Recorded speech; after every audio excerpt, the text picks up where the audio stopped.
Welcome to RPG Book Club LongCast, a podcast where we play an itty bitty bitty bitty bitty bitty bitty bitty bitty bitty bitty bitty bitty bit of a biggie big video game and talk about how it makes us feel. I am Sam Ullman. I'm David Bernard Howe. I'm Maddie Grace Webben. This isn't even a big video game. It's a small video game that's part of a trilogy. Yes. That's true. Yeah.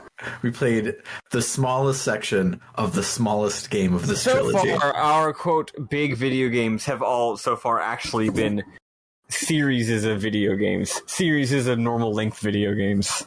We're going to change that, though, with the next LongCast. Hell yeah. I don't know if I don't know if I've said it publicly, but it's Dragon Quest VII. Oh, we are? We settled on that? Oh, yeah. Hell yeah.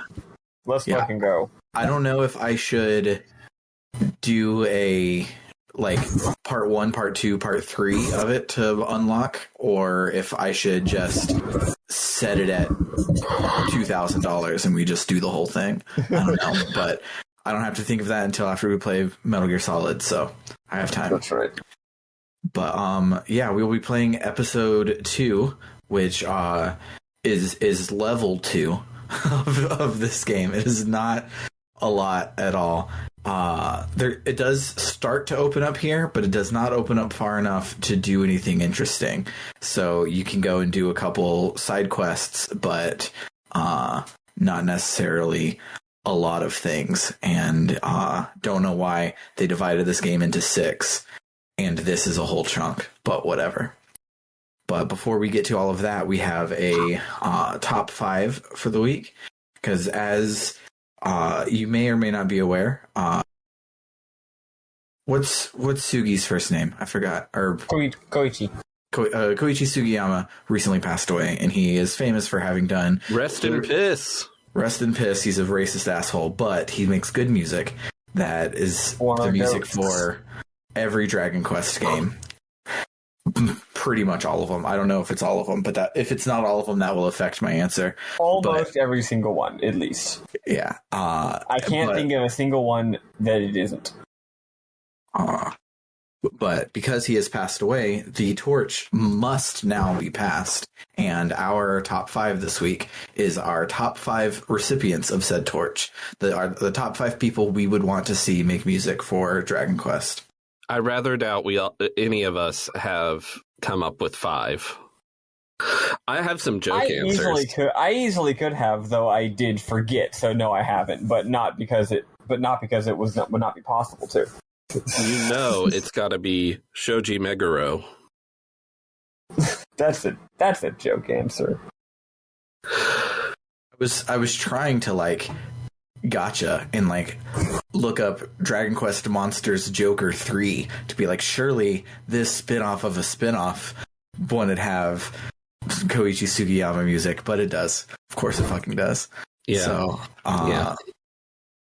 I honestly don't know, because his music sounds a particular way, and it will regardless change, but I don't want it to change. I'm trying to think of somebody that would be close enough. I'm not sure. So my answer is Yoko Shimomura, because she has range. Yeah. So Shimomura is one of mine. She is the easy. She's the easy gimme answer. Because she is a genius. She has phenomenal range. She's a real chameleon. She both has an identifiable style, but also can do all kinds of styles.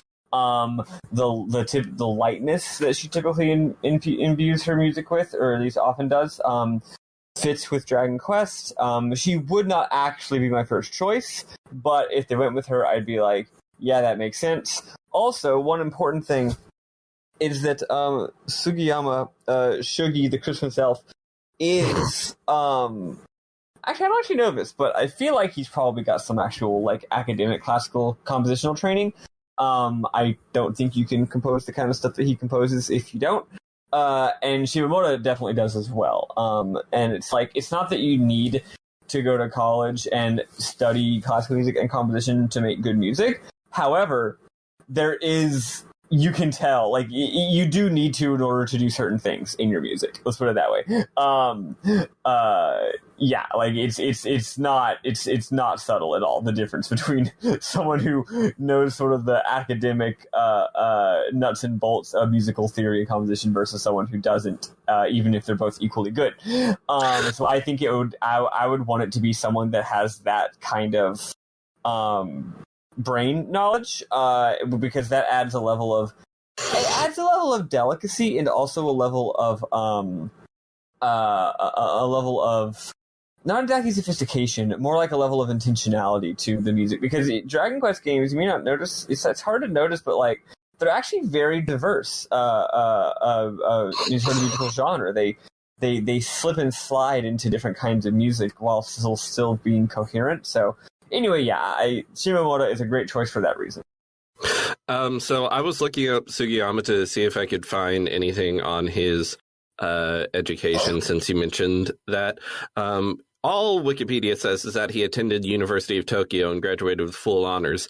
But what stood out to me is he was honorary chairman of the Japanese Backgammon Society. What a dweeb. Makes sense. He fucking would.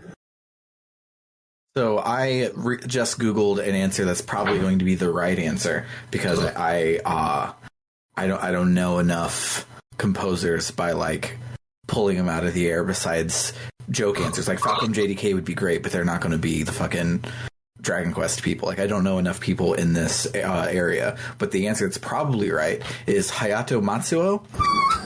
He did the music for Shenmue and Shenmue 2 and Panzer Dragoon Orta and Final Fantasy XII, and most notably, he's the only other composer that's worked on Dragon Quest games besides Sugiyama. I'm sorry. What's the guy's name?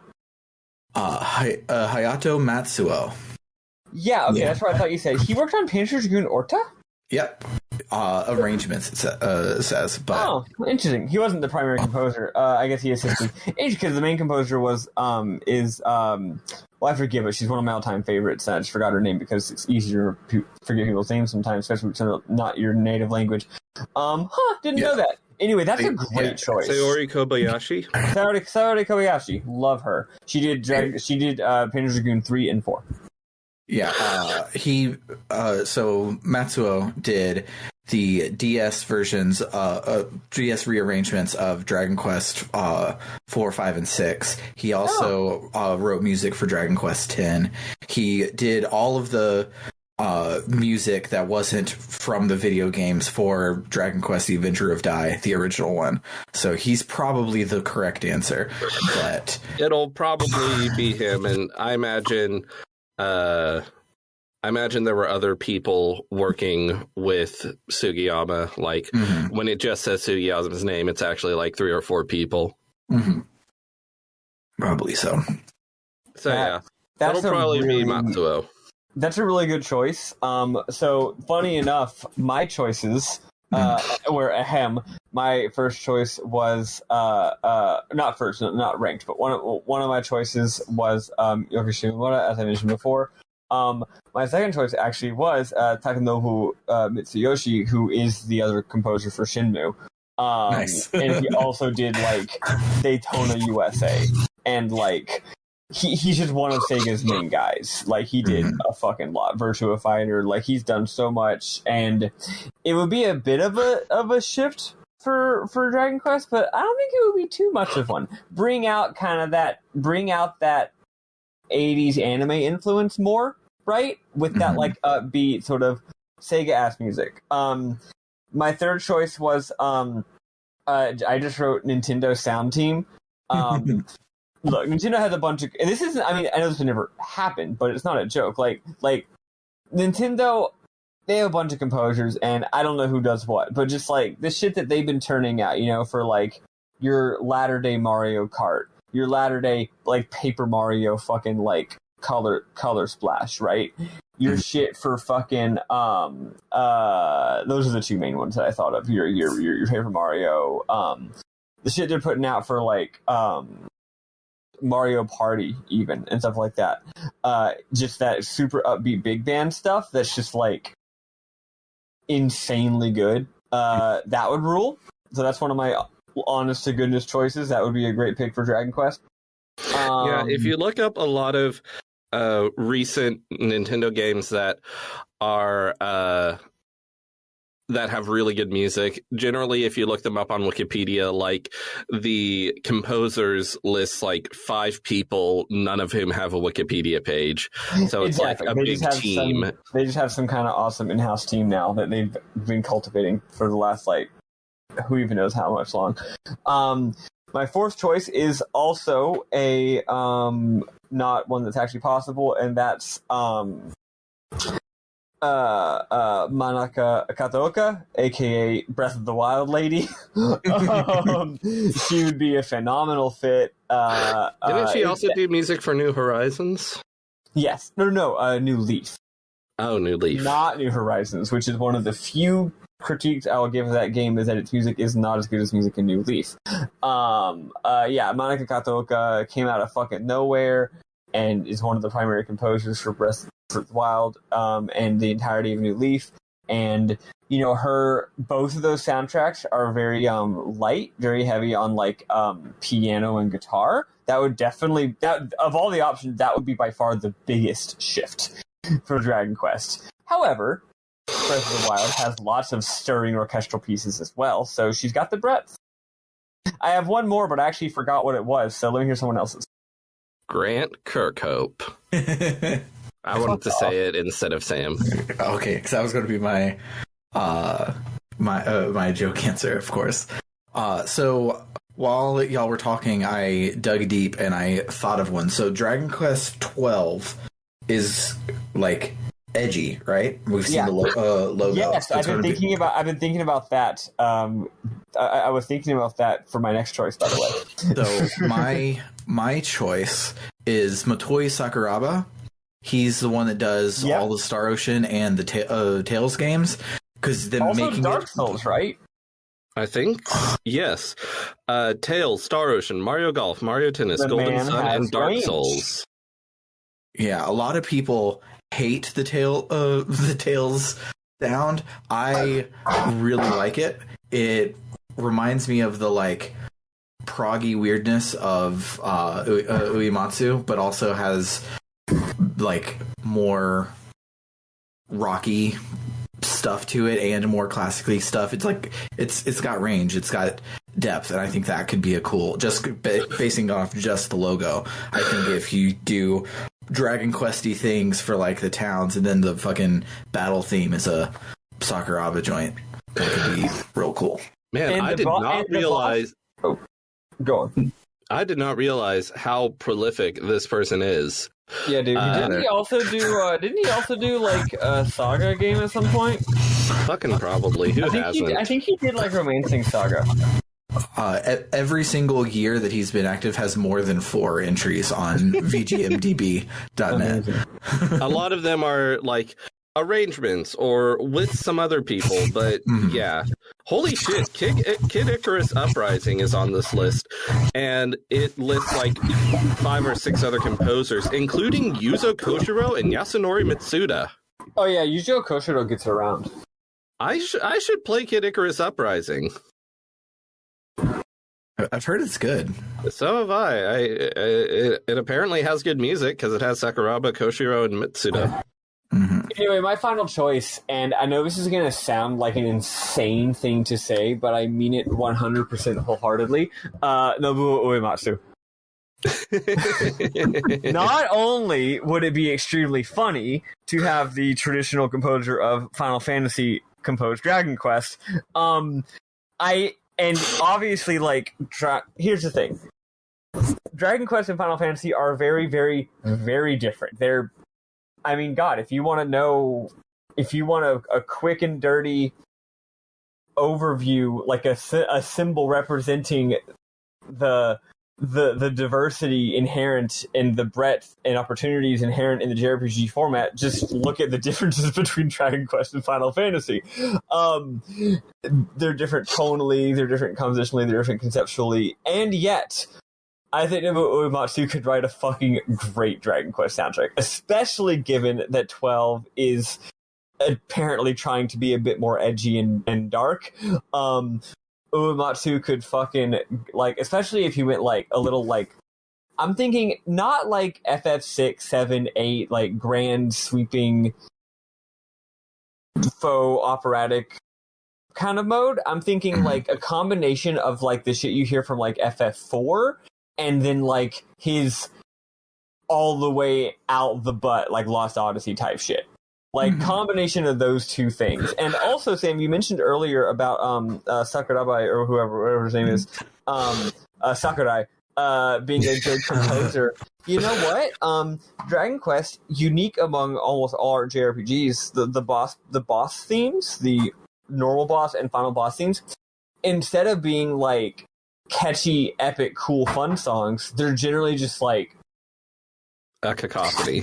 A cacophony that sounds terrifying and toneless and loud. And you know what? That's Dark Souls music.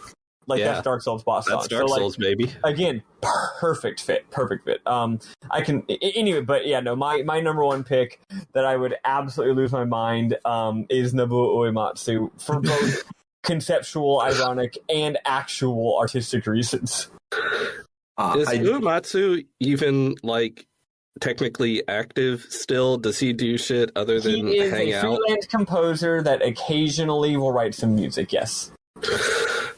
Let me see. I do have one final... he did Fantasian, of course. Oh, yeah, which came out not too long ago. And before that, he did that app game that was pretty good. Terra Deluxe. Terra Wars and Terra Battle. Terra Deluxe 2. So this one will never actually happen, but if it did happen, I would lose my fucking shit. If Hyperduck Soundworks, the people who wrote the best JRPG battle theme of all time in Cosmic Star Heroine, if they were the ones that did Dragon Quest, I would love that for them, and also that would be really cool. Because I think that's unlikely. Think that makes any sense conceptually, but it doesn't. I just wanted to shout them out because I had spots left in my top 5. Shout out to them for writing great music, though. Yes. So I don't think I've actually done a single serious answer yet, and all the good answers have been taken pretty much. I'm going to say a very facile answer, which is Satoshi Sakimoto. I used to be a super hardline Sakimoto needs to do Dragon Quest believer for years, and I'd forgotten all about him in the run up to this episode. Yes, absolutely. He's great, and his style would fit. He's probably the active major video game composer who's, like, the least far from Sugiyama's style. So that's why I say he's a facile answer. But I mean, he would be great. So I think that he's similar in a lot of ways musically, but I think he's very different in terms of vibe, which would be a fun change. Yeah, you know what? That's why I said not far instead of close. Yeah. That is actually my actual choice for what would be, like, the actual best option, like, not in, like, a dream world, but in, like, I'm actually not Yu Suzuki, that's a different guy. I'm Dragon Quest man, and I am trying to hire a composer wanting to make the best choice as an artist. Sakimoto's the best choice. Yeah, looking at his works, because I didn't recognize him by name. He's the Final Fantasy Tactics guy, and Final Fantasy Tactics sounds more like a Dragon Quest game than a Final Fantasy game, so it works. I'll take it. Yeah, Final Fantasy Tactics, Final Fantasy 12, Ogre Battle, right? Yep. Yeah, he did basically everything in the Evil East series, at least all the main ones. Vagrant Story, of course. Vagrant Story, possibly his greatest work. But also Breath of Fire, Dragon Quarter. Oh, yeah. I remember. Oh my goodness. Radiant fucking Silver Gun, which is a phenomenal OST. Also, Gradius 5, which is not as good, but it's still quite good. I remember walking into the room where you were playing Breath of Fire 5, and I was just immediately like, is this the guy who did Final Fantasy 12? He also did, I think, every game in the Valkyria Chronicles series. I haven't played any of those games or listened to any of their soundtracks, but I know that those are popular. He also did Digimon World Data Squad, which is the one Digimon game that even Digimon fans can't defend, which I think is hilarious. I now want to go listen to that soundtrack and never play the game.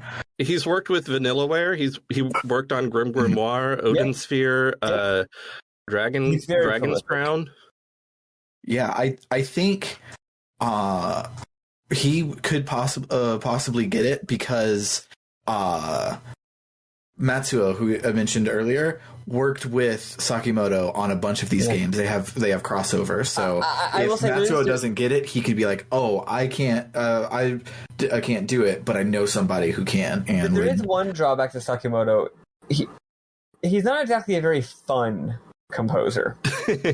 Like, he's great.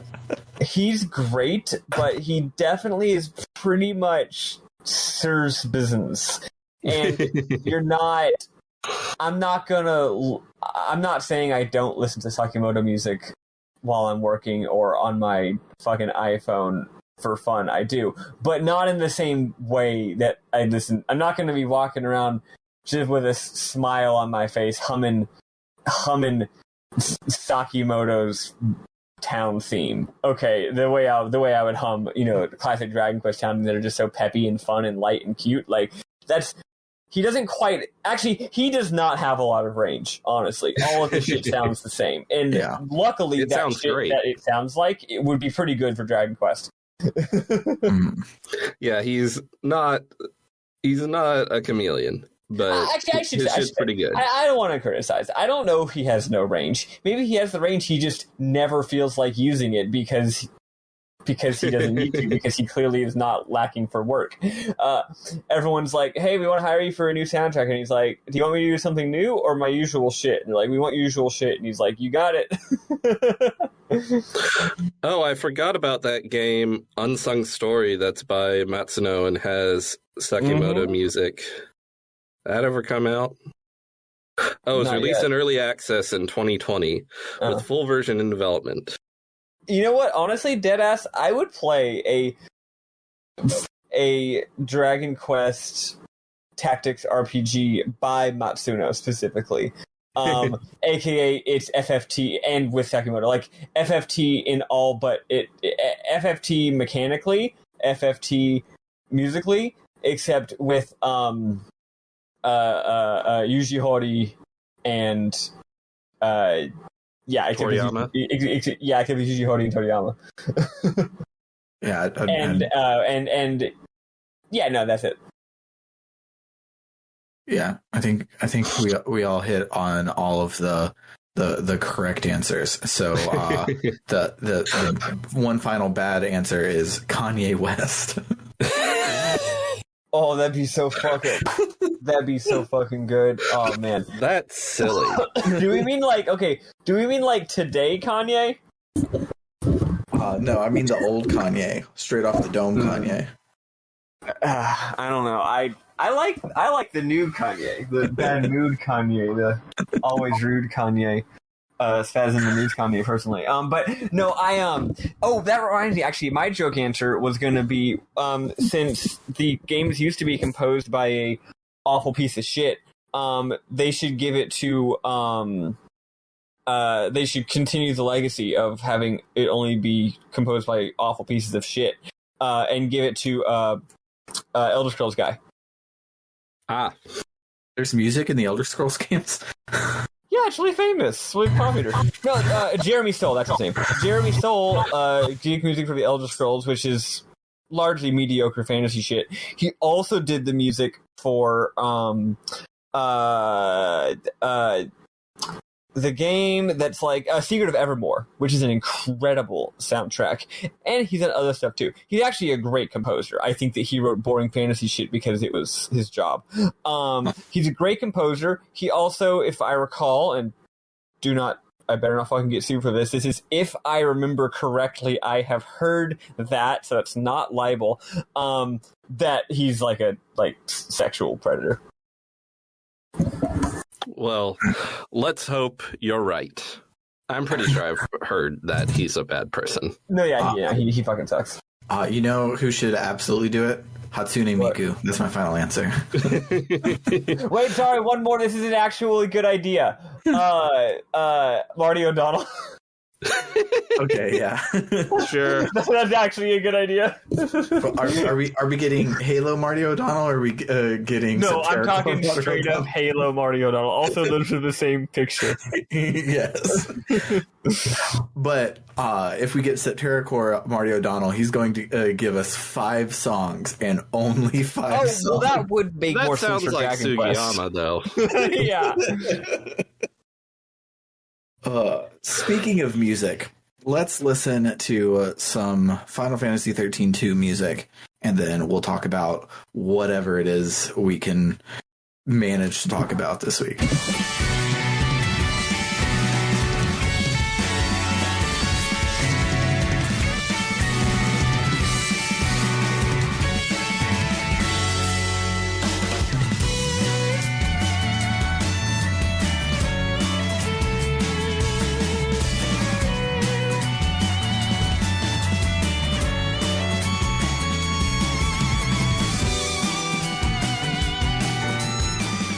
This game has good music. It does. Yeah. Fuck that one person who said it doesn't. I finally was able to listen to it this week, and I was like, oh, this is good. It actually, related, the town theme for the town that we're in this week reminded me of a Dragon Quest sounded-ass song. So whoever this guy is, they can... I think 13-2 is by a few people. Yeah. Yeah, it's a couple people.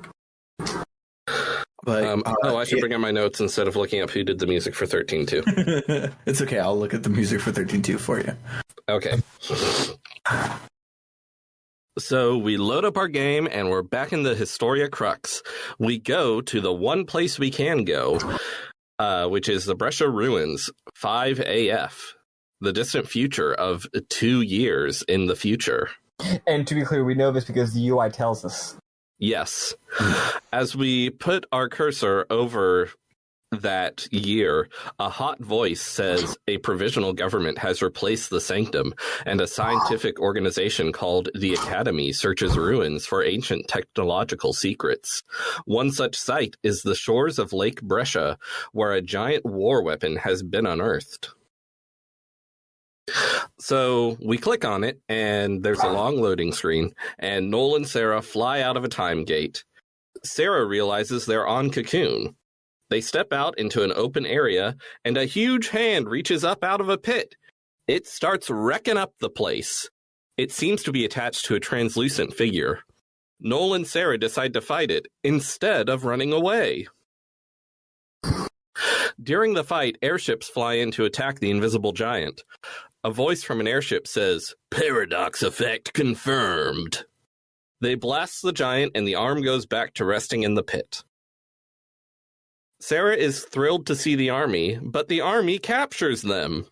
Noel and Sarah are suspected of activating Atlas, which is presumably the giant, which is presumably the war weapon mentioned by the hot voice. Which is presumably bad. Yes. It did wreck up the place. Noel and Sarah are locked in a cell and realize they're 2 years in the future, but Sarah is real slow on the uptake. This scene drives me insane. It's like, we're from 3AF, and this guy says the elevator thing was completed a year ago, but that was gonna be completed next year. What does this mean? I was gonna belabor this. It drives me crazy how... a character taking a bit to piece together they travel through time isn't itself absurd, but it is when you just spent 3 cutscenes being like, we're gonna go time travel. We know this before we go into the gate. I actually got a screenshot of this, by the way. She goes, the elevator wasn't anywhere near completion, but he said it's been operational since last year. How's that possible? And then your live trigger options are, am I remembering things wrong? Or what could it mean? Or is this another world? Or is this the future? I picked, is this the future? Because I want to roleplay a Sarah that is not a fucking idiot. Same. I didn't feel like she doesn't feel like an idiot to me. So TFW, someone straight up tells you you're going to travel through time, and then upon encountering facts that could be resolved by remembering you traveled through time, you proceed to be very confused about the facts. Yes.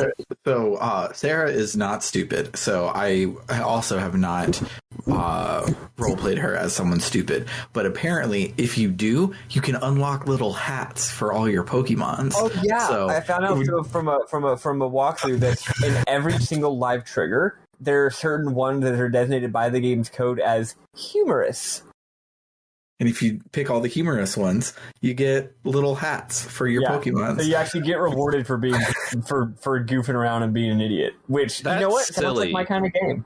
Yeah, especially because you could go and replay all the cutscenes in like any place, and so when you go back to do it over again, they actually give you more. So you have the face buttons plus the 2 bumpers, and both of the bumper ones are usually ridiculous. And if you pick one of those, I did not know that. This game's systems are ridiculous. Yeah, we'll go into it more later, but yeah, basically this game's got like, what if New Game Plus was part of the game the first time?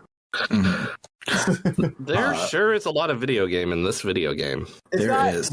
If the previous video game didn't have enough video game, this one's got possibly too much. They're trying to make up for lost time. Update, the song that we're all hearing right now at this point in the game is called Giant's Fist, and it's by Naoshi Mizuta. That is nice. That is Naoshi Mizuta. Mizuta, I think, did a lot of work on Final Fantasy XI. That's correct. Which has great music. I'm glad that they got Naoshi Mizuta and not Yasunori Mitsuda, because everyone knows that he can't compose more than 3 pieces of music without contracting tuberculosis.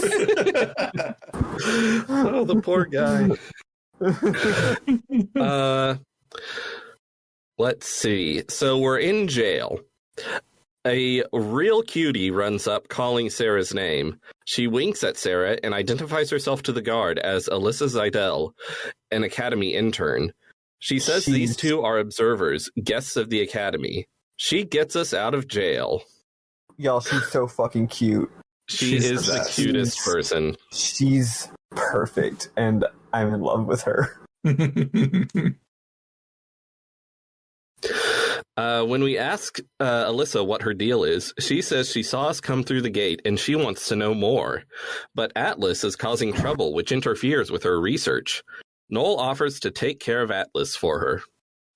We venture into the ruins and fight some monsters, which turn into crystals. The Moogle, which can talk now, says Sarah can control monsters now. Noel says Lightning had monsters fighting alongside her as well, so this totally makes sense. So what do y'all think of the fact that this game has monster collecting in it? This game's systems are terrifying. Also, that's why we did Pokemon last time as our bit. Yes. No, this game is out. This game is fucking nuts. I already mentioned how the Crystarium is weird and different this time around, in a way that's actually much more confusing. So, for those of y'all not playing along, here's the thing. You know how on RPGs you have, like, party members? In this game, you only have 2 party members. This is a buddy movie. It is a buddy road movie. It is Sarah and Lightning. Soul Creus, that's his name. Sarah and her friend Noel. Soul Creus are Crystarium Absolum Crisis Core. Noel and Sarah's excellent adventure. Sarah and her friend Crisis Core are on an adventure, and they're the only 2 characters, but it's a game with a 3-character battle system. So your 3rd character is Pokemons. You have to catch the Pokemons. You don't catch the Pokemons like Pokemons. You catch the Pokemons like Dragon Quests. Which is to say, after you beat them, sometimes they join you. I like that method a lot, by the way. That's a good way of catching Pokemons. I like it when games are just like, yeah, maybe you get it, maybe they don't, whatever, man. They might join you. You have to equip them in like a fucking like a Rolodex what's the word, power glove, paradigm pack. Yeah. And you can have 3 of them equipped at once. And each of them, here's how it works though. You're not tossing them out and telling them to like use water beam. Basically, they're your third character and they can be one of 6 paradigms. And you can only have 3 at once. So maybe you decide to have one that is a medic, one that is a commando, and one that is a ravager. Now you just set your paradigms like normal, but your third guy has to be one of these pokes, but the poke's always the same paradigm. So if you shift your paradigm, it just picks whichever poke fits that paradigm.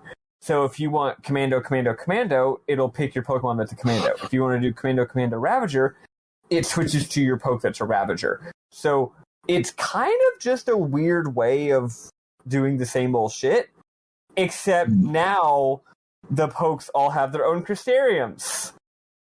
Yeah, and so it leads into Crystariums this time around are a lot more linear, a lot less good, and a lot easier to fuck all the way up. I don't know if there will be a respec at any point, but so each level costs X amount, and that amount increases, and it's linear. So it's if you want to go to level 2, that's 120 Crystarium points. But you can pick if that's that second level is another level in Ravager, or if you want to bring in a level of Medic or something like that. So it's actually much, much scarier than before. Because before, each level was a separate thing, and the lower levels are cheaper. So this time around, you can only have 1 Crystarium. It's not multiple Crystariums, 1 Crystarium. And yeah, it confused me a lot. So I want to clarify it because I required so much clarification when I played it. I was very confused. You go along the linear path and get the next node, but you pick in what capacity you're activating each node. Mm-hmm. So if you take a node as a commando, your commando goes from level 3 to 4. If you take a node as a medic, your medic goes from 4 to 5 or whatever. And it's 1 level per. Every time you get a node, that's a level. It's not this thing from before where a whole tier is like your level. That's not how it is anymore. But here's the thing: you also get bonuses each time. Did I explain this last time? I feel like I didn't. Right? You did not. No. Okay. Yeah. I think I said I'll explain it next time. So now it's next time. I just wanted to make sure. Here's the part they don't explain at all. I'm not going to get into it, but if you go into the game, basically there was a part of the game's mechanics that was confusing to me. So I went into the data log and read the tutorial boxes, and would you believe it? They didn't help at all. It was like every sentence made sense, but by the end of it, I had still not learned anything about how the game's mechanics work. So I went online. Basically, here's the thing. Just like before, each character actually has a 100% predetermined stat growth that the game doesn't tell you. Every time you take a node, you get some stat bonuses. So if you take a node, regardless of whether you take it as any, it doesn't matter what tier, what role you take it as.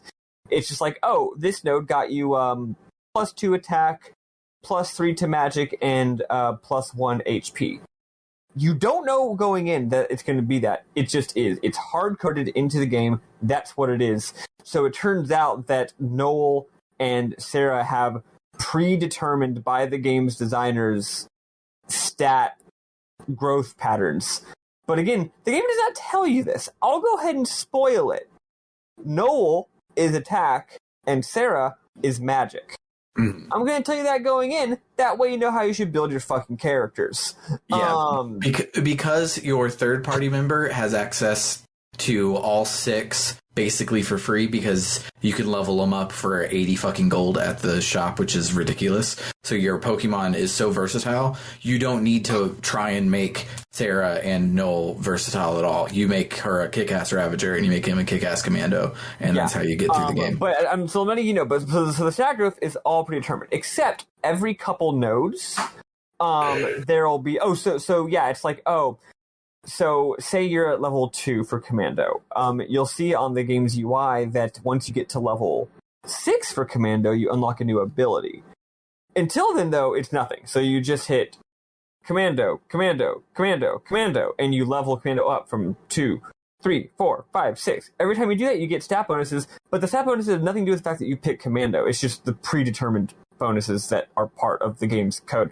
And then you get the upgrade. Except every 2 or 3 nodes is a big node, and on those nodes, which role you put in it gives you a little bonus.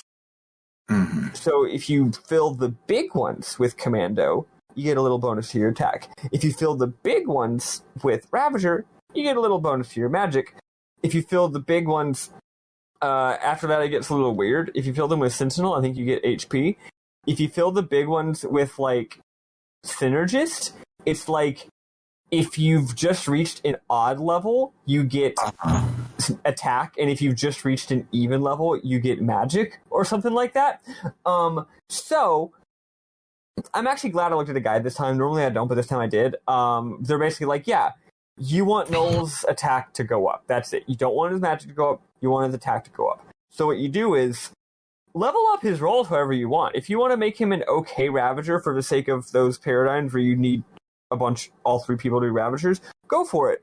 But every time you're doing a big node, you better be clicking the Commando button whenever you're on the big ones, because that's how you're going to keep racking up those attack bonuses.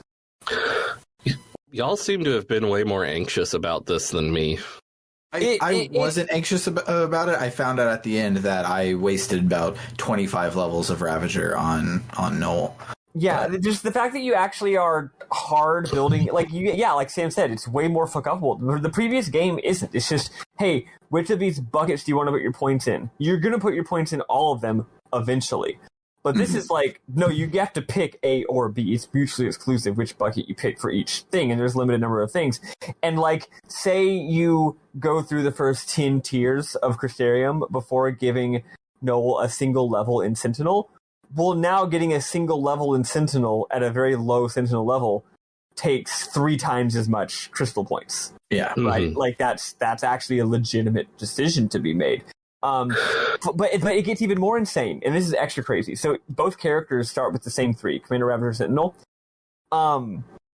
Once you get through your tier, you have to make an even more terrifying I hate decision. These choices. This is such a difficult choice. Listen to this.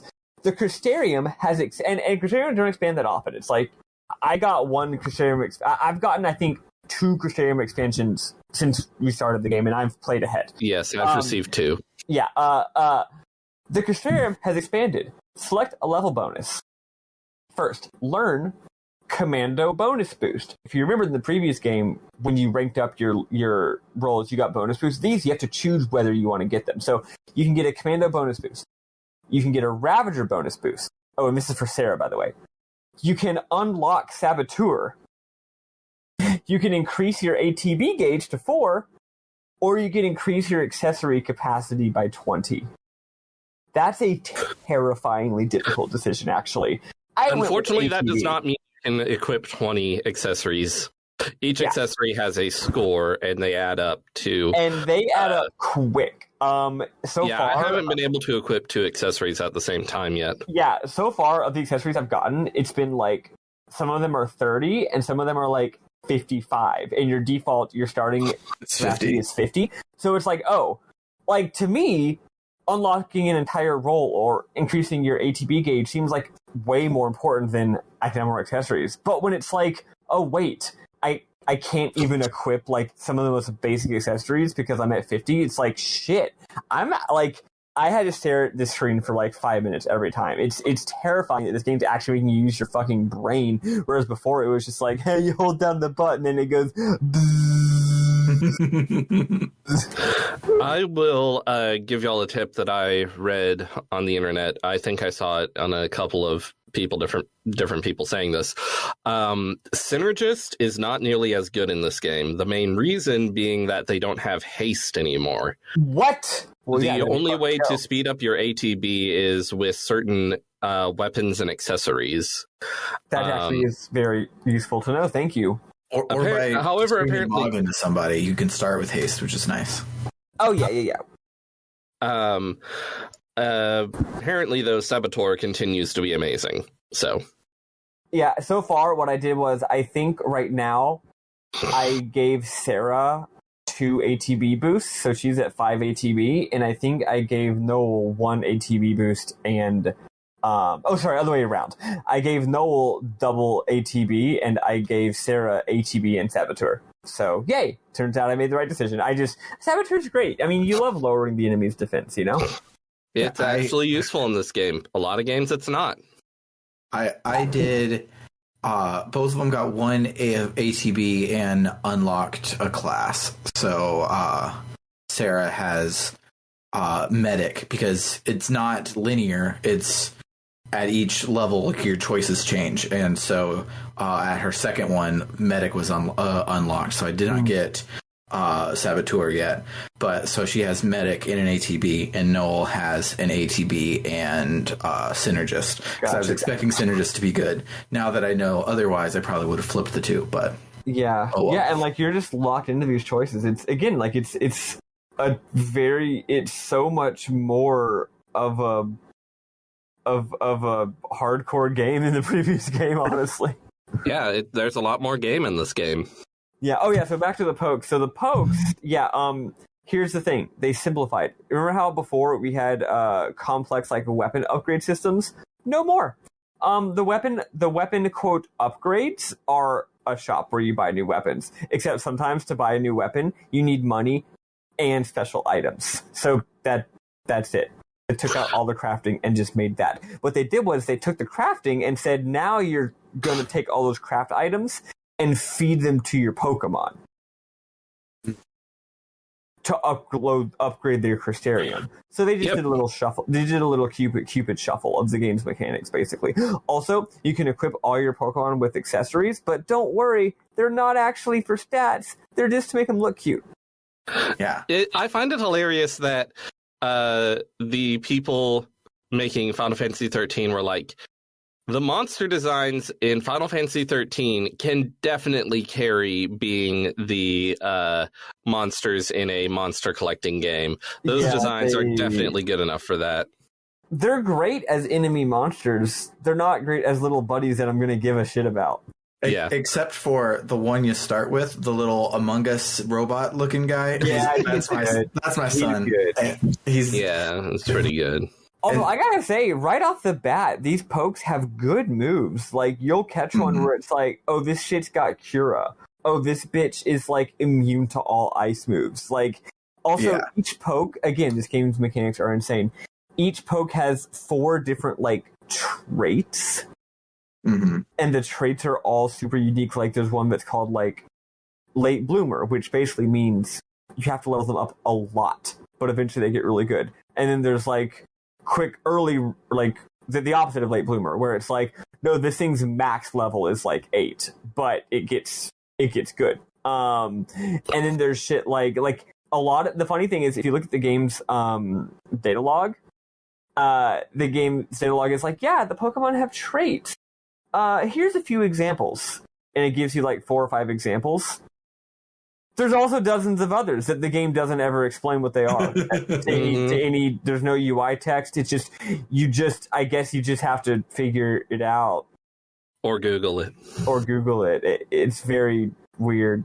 And then, because while this is Pokemon that you gather by doing a Dragon Quest, it's actually a Persona / Monster Rancher, because you can make your good poke eat the crappier poke and steal its stats and moves. As I alluded to, the items, unlike in the first game where they were really expensive, they are dirt cheap for the first level worth of stuff. So for about, say, 3,000 gold, you can fully level out the first level of one. So if you go and catch something and you look at it, you're like, you suck. I'm going to level you up to max and then feed you to my favorite one. So now my favorite one is going to get all the good stuff, and I don't have to ever use you again. Which is a funny. How do you feed a Pokemon to another? I haven't figured out how to do that. So under the monster setting, it's called Infuse, I think. And that one you pick a host Pokemon and a non-host Pokemon, and the non-host one gets eaten up. Yeah. We really should probably be using Demon Fusion as the analogy, not Pokemon eating. Yeah, whatever. Look, buddy, they're Pokemon. Actually, these are. I should look up whatever they're called in. Spectrobes. No, I was gonna say Invisimals. I was gonna say Fossil Fighters. No, I was going to Neopets. Say the level 5 game. Ni no Kuni. Ni no Kuni, there you go. Which is also a game that's Pokemon when it oughtn't to be. But yeah, no, I look, they're Pokemon, like fuck it, like whatever, man, they're Pokemon. But I it's interesting how your character builds are like very heavy commits, whereas the Pokemon are like, yeah, use a Pokemon. If it sucks, if you spend money leveling it up and then it sucks, it's fine because it wasn't that expensive. Just toss it and get a new one. It's really weird how it's a total different vibe between the two different build systems. Yeah. All in all, because it's super complex and crazy, it has a lot of expression in a way that 13 did not, and I really like that about 13 is like you do one thing. It's an interesting thing. It's a complex thing, but you're gonna do this thing and you're gonna like it. But this game is a lot broader and more playgroundy. We mentioned the shop a few times. We did not mention that the shop is an apparently time and space transcending hot lady dressed as a chocobo. What? Yeah, Chocolina. The data log implies that she's a chocobo from the future that came back and took on human form to sell items. So that's cool. That's what I'm going with. That's okay. Fine. That's whatever. Good for her. Good for her. Exactly.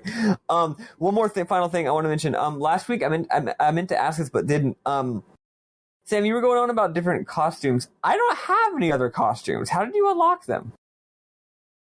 Did you buy the DLC? No. Is that how? The Xbox? Oh, the Xbox version probably doesn't come with it. The Game Pass version comes with it. Oh no, that's what I have. Oh, but do you have to? I'm playing it on Game Pass. The Game Pass version comes with what? All the extra costumes and DLC, but maybe that's the PC. No, it doesn't. Game. I had to buy the DLC. Then the PC Game Pass version comes with all the things. Well, that answers my question. Then I won't bother with it. Yeah. We do need to have an episode covering the DLC though, because one of the DLCs is the true ending, and apparently the others don't matter. Yeah, I would like to actually do that. But I didn't realize that some of it was aesthetic, and that apparently Sam got it for free. Yeah. I almost want to switch over and play it on the PS3 so that I can get the Mass Effect armor for Noel, because all of his costumes suck, and I would rather him be fucking Shepard. Wait, did they actually do like a crossover? Yeah, it's an actual crossover. That's for when stupid. Mass Effect came to the PS3. Video games are stupid. Fuck video games. Square Enix has done a lot of weird crossovers, like when they did that entire DLC mission for Assassin's Creed and Final Fantasy 15. And it was so elaborate. It was. And the extremely lengthy cup noodle side quest chain. Yes. Yes. Good shit. Very, very good shit. So we continue exploring the ruins. Alyssa calls us a few times on our communicator, asking if we've seen any gravestones. Eventually we hear that some paradox shit happened and a weird machine appeared deeper in the ruins. We can choose to go fight Atlas or try to use the machine to control it. I choose to go for the machine, and later I get the impression that you have to go for the machine either way. It turns out that it's a Chrono Trigger. This boss is way too insanely hard for you to beat. You can't actually beat it unless you're like doing cheating. But using the game's new game plus type shit, you can go and try to beat it later. That's cool. So when we get to the machine, Atlas's hand reaches through the floor and grabs Noel and Sarah. Mog does something, and we find ourselves in an abstract space called the Void Beyond. Mog calls it a time labyrinth, and Noel says we're inside the paradox. Mog says we have to figure out the labyrinth and its puzzles before we can get out. I'm sure this won't be annoying. It's actually not annoying because the puzzles are extremely easy. I'm guessing it's going to be annoying later when the puzzles are harder, when they do the shit again. Yeah. I started if this game didn't have enough stuff, it's also got Catherine in it. Yeah. So I started playing Ratchet and Clank Rift Apart last night, and I got to the part where Clank goes through a paradox, and he ends up in the world between worlds and has to solve puzzles to solve paradoxes. So this was a trip for me to play again this morning. It's literally the exact plot of Ratchet and Clank Rift Apart. So we do the easy puzzles and we pop back out near the machine, which is now active. We use the machine and Alyssa calls us to tell us Atlas is slowing down. We go and fight it and only a tiny sliver of its HP is left, but it's still really fucking hard. Yeah, this is a really fun battle. It's like, this is a battle of attrition and you definitely can't hold on forever. But luckily, it's got 5% of its max health, so you managed to kill it before it kills you. Yeah, basically, you just need to stagger it once, and then you've won. However, another fucking mechanic in this game that we haven't mentioned is that there is a new status effect called Wound, which lowers your max HP, and Atlas wounds the shit out of you. And this is important because if you recall from before, I just said that this is a battle of attrition. Now you might think, those studious of you might think, but Final Fantasy XIII's battles doesn't really have a concept of attrition because there's no MP. It's a tug of war where if you can be good on your buffs and heals, you can be in the exact same state halfway through the battle as you were at the beginning. There is no attritiative quality to this game's systems. Now there is, buddy. Yep. And so far, the only way I've found to combat wound is wound potions, which are, of course, consumables. I don't know if later medic role or medic monster can unlock something to cure wound, but we'll see. I feel like I've already learned something that does it, or maybe a Pokemon had some kind of special ability involving it. I feel like I've already seen something. Anyway, after we defeat Atlas, it disappears and the paradox effect dissipates. The ruins it ruined get unruined. Sarah wonders what caused the paradox effect, and Noel theorizes that someone is intentionally fucking with history and the timelines. We find the gravestones Alyssa was looking for. They appear to be victims of the Purge. Alyssa shows up and sees the grave of her friend who died in the Purge. Alyssa herself is a survivor of it. Alyssa suddenly gives these relative strangers a very detailed account of her severe PTSD from the Purge. It's intense. Yeah, it's a really good scene, but also it comes out of nowhere a little bit. It comes out of fucking left field, but it's good. Sarah feels guilty for indirectly causing the Purge and wonders if there's any way to make up for the suffering she's caused. And I'm yelling at the TV, it's not your fault, you idiot. It's the Sanctum that did the fucking Purge. Characters in games in general are just... They're just really bad. They're just really bad at understanding these simple concepts. Yeah. So we find some artifacts and unlock some gates. There are 2 artifacts to find and 2 gates to unlock, because Chapter 3 is split into 2 different parts that you can do in either order. So we'll need to figure that out in a minute. But as we're unlocking the gates, Sarah totally has visions, but she assures Noel that she totally isn't having visions. Now it's time to head off on more time adventures. Hell yeah. And that's it. Good thing we talked about Dragon Quest music for a long time. Yep. Yeah, so let's listen to some Final Fantasy XIII-2 music, and then we will talk about other stuff until we're done.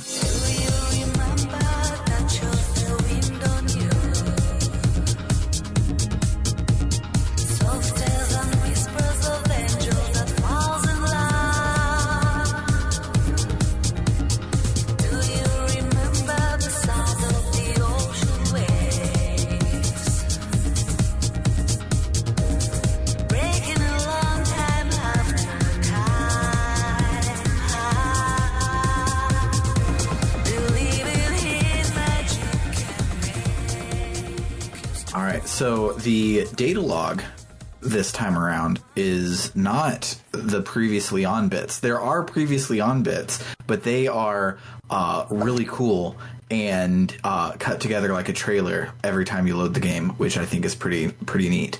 But there isn't just like a list of what the fuck happened in chapter 1 anywhere. But what it does have, which I think is really cool, is every time you get a fragment, the fragment has a data log entry that is not talking about the fragment. It's just like an in character. Like I had one that's from Godot. I had one that's from Snow. Like you just get different people, their point of view, talking about some lore thing. And it's really interesting. None of it is like stuff that we haven't already touched on or brought up or anything. It's just a really cool way to do a data log compared to the first game that I thought was really neat. The other thing that I found in the data logs is that Moogles don't exist, right? They are a fictional character that was created for the Moogle Shop Corporation. And yet, in this game, our non-playable party member is a Moogle. And on Mog's entry, it says, although he closely resembles the fictitious Moogles described in Cocoon's fairy tales, the connection is uncertain. So I thought they were just going to never talk about the fact that they did not exist in the first game. But they might not talk about it any more than this, but they do at least hang a hat on the fact that there are now Moogles in a world without Moogles. There have been, in like one actual cutscene and in some NPC dialogue, there's been things like, oh, what a cute Moogle toy. Yeah, what a cute, clearly not an actual thing, Moogle. Which brings me to one of my Mim moms. So I didn't have time to do data logs this time, but I did talk to every single NPC. And they have multiple lines, which is always something that I find annoying. But a lot of it's really good. At one point, you talk to a researcher and it thinks that it's like, yeah, it thinks your Moogle is some kind of cute pet, and it asks what its name is, and Noel says its name is Piggy Kitty. What? And then he just rolls with it. He doesn't even act like he's making it up. He's like, what's his name? He's like, Piggy Kitty. That's silly. That's great. In addition, I just love how in the FabuLOng Nova CASTulus series, you get sentences like, currently, a phenomenon called the paradox has taken effect. TFW. Also, Sarah, so when you first meet Chocolina, she's like, hi, I'm Chocolina. I'm a being from beyond time, and I'm here to sell you items and upgrade your weapons anywhere and anytime you want. And Sarah literally goes, hi there. I'm a little overwhelmed and slightly confused, to be honest. So you run a shop? That was my only screenshot, was that line. Oh, I'm sorry. It's so fucking funny. She's like, hold on, back up. So, store. Yes? Also, I find it interesting that Chocolina is like, I'm counting on you, everyone is, or she says something like that. So it's like she apparently knows of our save the world quest. Yeah. I got some more, but Sam, do you have anything else? Not any particulars. I did do all of the side quests available. Don't do them. Nothing important. This is not a Falcom game. The side quests are completely. But I need achievements. They are easy to do, though. Yeah. I like that they're given to you by actual characters now. I will say, last time we mentioned how that one peculiar thing about the game is that there was not like a single or almost not a single mention of Fal'Cie or l'Cie. Now there are many. NPCs are often talking about them being like they were talking about the big hand Titan, and they were Atlas, and they were just like, yeah, it's weird. Like, it's not a monster or a machine of a human, but it's also not a Fal'Cie. It's like we don't really know what it is.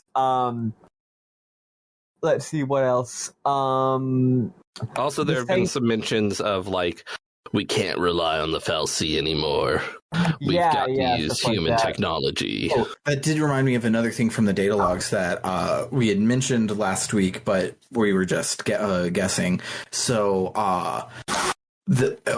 when everyone was on Cocoon, no one could use magic unless they were a l'Cie. But it was coming down to Cocoon where people coming down to Grand Pulse where people started using magic. And at first, Sarah started using magic, and everyone's like, "Oh, she was a l'Cie, that's why." But then, like, kids on playgrounds would start like playing Lightning and Sarah and Friends Save the Day as kids would do, and they would go fire and then accidentally cast a spell. And so Sarah has been part of the people trying to figure it out, and the best that she can describe it as is finding your inner crystal with a capital C, Final Fantasy crystals, and using your magic through that as a conduit.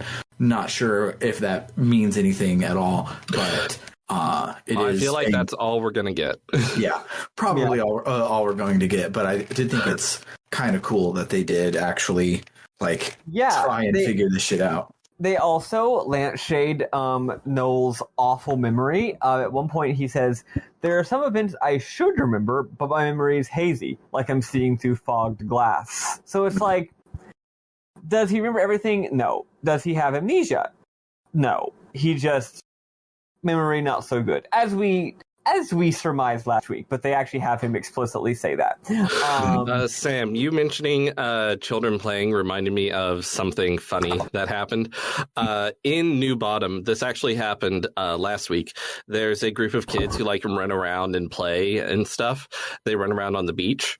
And it seems to be in sort of a procedural way. And one of the things that happens is like one of the kids like falls over and is like face down on the ground and as part of whatever game they're playing. However, the first time I noticed these kids, that kid was face down on the ground in the water. And I was like, what the fuck? And then like after like 30 seconds, he got up and I was like, oh, okay. And then later I found that same kid on the ground again, but on the beach this time, not underwater. That's amazing. Nice. Go on. Oh, I was just going to say, just these kids fucking icing each other and none of the parents give a shit. Yep. I have a few more. I have two lines that I liked quite a bit. So first of all, stuff about FabuLONG. The first one was, what? Where is it? Here we go. Oh yeah. Oh, I already told you about how it's like it's not a FabuLONG, but also one of the side quests given to you by a character named Chester is that there's a Seath in the cave, and he goes, "We haven't seen a Seath on Cocoon for several years now. There's definitely something spooky going on here." So it's like, yeah, it's like they've subtly shifted it to where instead of the lore of FabuLONG and l'Cie and Seath being the dominating force of the entire world, now it's still a thing that exists, but it's just a thing that exists, and there's also other stuff too. You know, it's not like, okay, sure, those are also there. Whatever. Their rule is over, you might say. Now, sometimes you might just see a Seath as a ghost. In addition, there's a nice little pair of lines where a guard says, "The Sanctum was dissolved 5 years ago, but I hear rumors that the members of the former government are trying to regain power." So that's a fun little bit. Love it. And fine. And also, I only caught the last bit of this, but I think I can retroactively reconstruct it. The guards are basically like, yeah, you know, 5 years ago when all that shit happened, a lot of people died. Also, like, a lot of people, especially like Sanctum guards, like actually volunteered to like go save people from the rubble and stuff and like stop the crisis, and a lot of people died there too. And anyway, but now, like, you got these guards trying to do this whole like, oh, we're gonna impose martial law and be all jerks and stuff, and I don't like that people are disrespecting the memories of everyone who died to like by like making us have conflict again. Like all these people died so that we could finally like have a harmonious society, and like you're disrespecting them by like trying to like gain fair power over people or bullying people or whatever, being jerks. And I'm like, that's like this game. You remember how the previous game, most places were just abstract whatever spaces? Every single place in the game so far, I mean, we've only been to 2 places, but still, both of the places in the game so far are like normal places. Like, this is... That's about as many normal places as we had in the last game. Yeah, we're 2 for 2, though. It's like, this is a research facility with some caves. Like, it's a town, and the town and the dungeon are seamlessly one area. And just, I really like that we've really descended from just abstract, crazy FF13 zone to, like, characters talking about the world and the people in it in a way that is, like, normal. It's really refreshing and nice. And I say that as someone who liked FF13. I agree. Yeah, okay, that's all of my stuff. Hey, as for next time, so I didn't realize that. Oh, actually, a little bit more. We should talk about this game's crazy system. So yeah, the whole time travel thing. Turns out it ain't just fluff. It ain't just wallpaper. Like, this game is very non-linear. You can go back to previous areas you've played. You can explore them. Or you can reset them. So you could go to the area from AF3 from chapter 1 and reset it so that chapter 1 hasn't happened, and then do it again and make different choices. But now you have new choices you can make, and you can get like new treasure and stuff.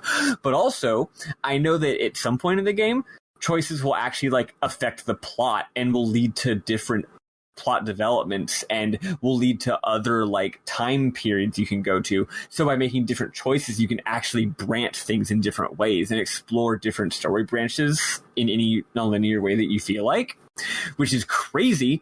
And finally, yes, for the next chapter, there are 2. I didn't know that, okay? So I've already made a choice. Y'all can either decide to go with my choice, or y'all can decide, no, we'd rather do the other thing, and I'll just figure it out, right?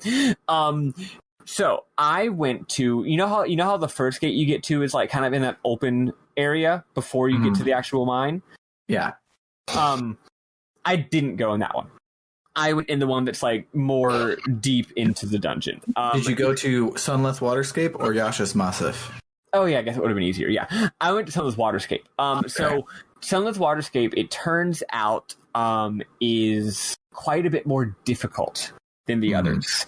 And I noticed that on a FAQ, but I also noticed it firsthand before seeing the FAQ, because the first thing that happens when you get there is you like have a boss, and it's pretty hard. Like I did beat it on my first try, but it was pretty hard.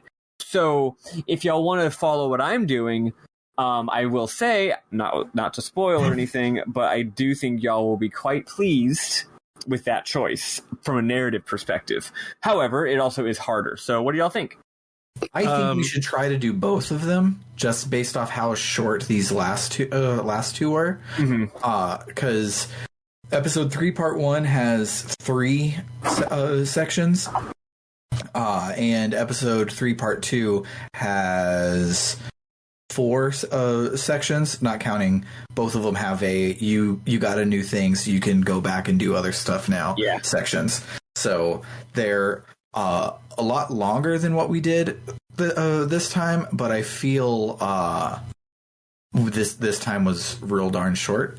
So try and do both of them. I think we should do them in the FAQ order and do Prophecy of Hope at Yasha's Massif first.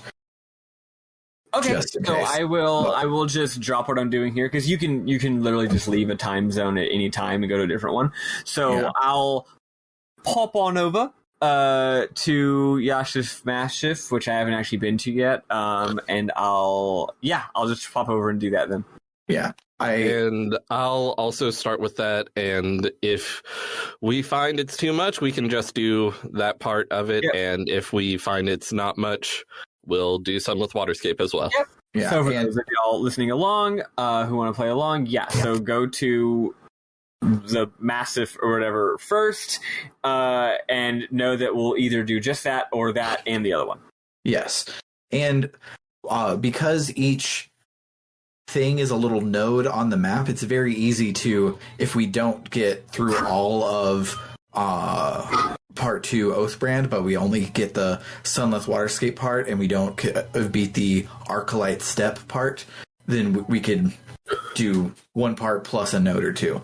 We'll just see how it goes, but we're going to try and do both whole sections. Yeah, the way this game works is you don't have to like find a time gate or anything. At any point in any time period, you can hit the start button and return back to the Crucis crystal, and if you go back to a time period after leaving it, you're exactly where you were standing. Which is really, really cool. At some point in this series, you are going to remember the words Historia Crux. I'm never going to remember Historia Crux. I'm also not going to remember the name of the character, Gaius Gracchus. That's not even close. Gaius Gambino. That's close to the bad guy. Giant steps. God damn it. Campanile of Lane. But Harmony of Dissonance. But yeah, that Koichi Sugiyama. God damn it. Final Fantasy 13-2. That'll do it for the week. If you liked what you heard, you can head on over to www.rpgbook.club, where each and every one of your donations will get us closer to doing more episodes just like this. We currently are already in the hole for Lightning Returns and are working on being forced into the hole for Metal Gear Solid 1. So go and donate and make us play more games that are really long or really short. Hurt me more. But for RPG Book Club LongCast, I have been Sam Allman. I'm David Bernard Houck. And I'm... wait, hold on. Nope. I'm Calamity Gynax. God damn it. Toodaloo, folks. Bye. Bye.